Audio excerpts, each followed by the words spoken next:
Hello and welcome to the Dr. Mumbi Show. My name is Dr. Mumbi Saraki. How you doing? How's everything going? I really do pray that you are well in all your ways and that you are moving into living life truly on your own terms, or at least defining this, what life is for yourself, because we're seeing a global mind control system that is trying to lead the sheep right into the pit of hell. But those are stories for other days. We thank every single person that has supported us on our Patreon and our PayPal accounts. We appreciate, love you. We wouldn't be able to do this show without you.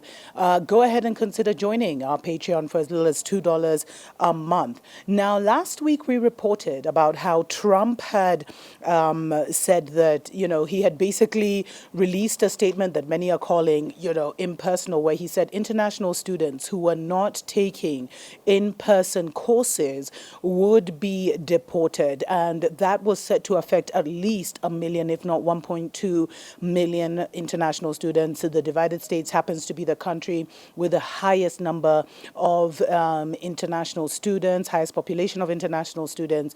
And what is happening is that a lot of these, Ivy League, the countries, universities like Harvard, MIT actually announced that for the fall term or the fall semester, they would actually be holding all their classes online. Now, Trump criticized this and called it ridiculous, a ridiculous move and an easy way out. But, for me, this back and forth just shows, confirms to me what I've been saying, that there's a secret society war going on between the globalists and the nationalists.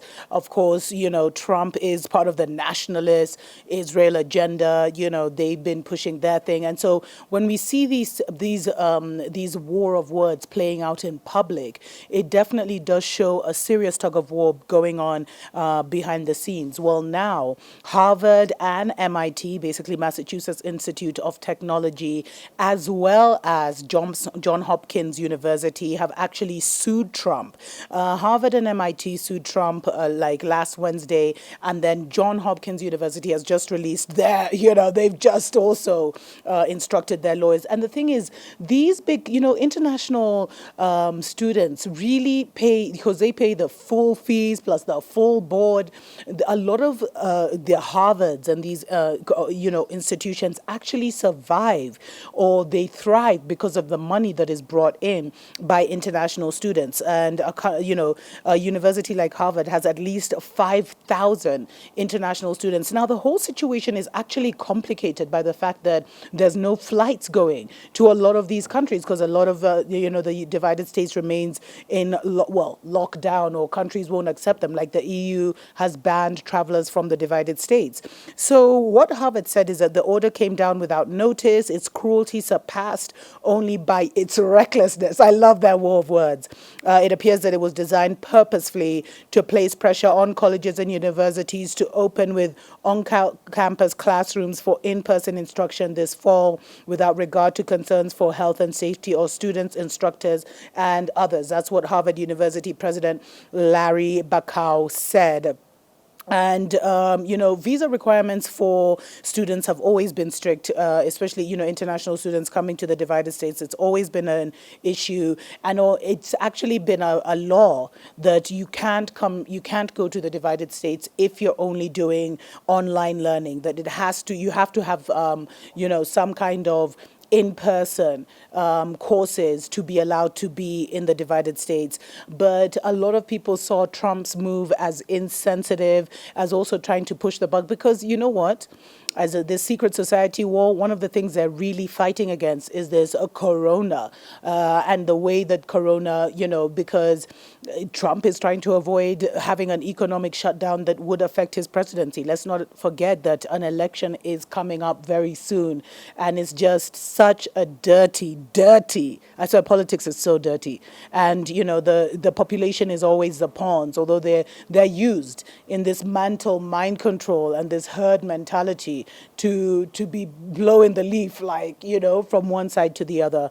But international students really hoping something will be done. Of course, they were really happy that their universities have stood behind them and said it's literally impossible. A lot of students actually coming out, releasing statements online, giving interviews saying, they had no way to go back. They'd be exposing their parents if they were forced to go back. Just so many issues. But I keep saying it's a blessing in disguise.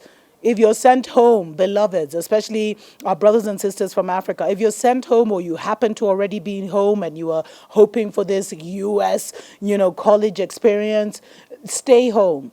Because as you can see, it's not business as usual across the world. And it's not going to be that easy to just hop on the plane and come home in the future. So just be sure, as we say in Kenya, be sure that you're where you really want to be in the long term.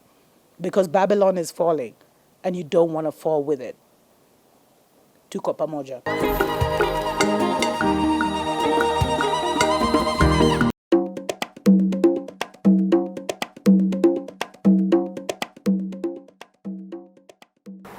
These figures point to the need, Madam President, for substantial transformation in our economy. Not little bits and pieces, not a string of pretty jewels, but actual, consistent, and complex, integrated projects and programs and structural reform that is really going to change the basis of how we live and how we earn our keep. Right now, we are applying tax upon tax upon tax. The service charge, the levies, the duties, they're compounded.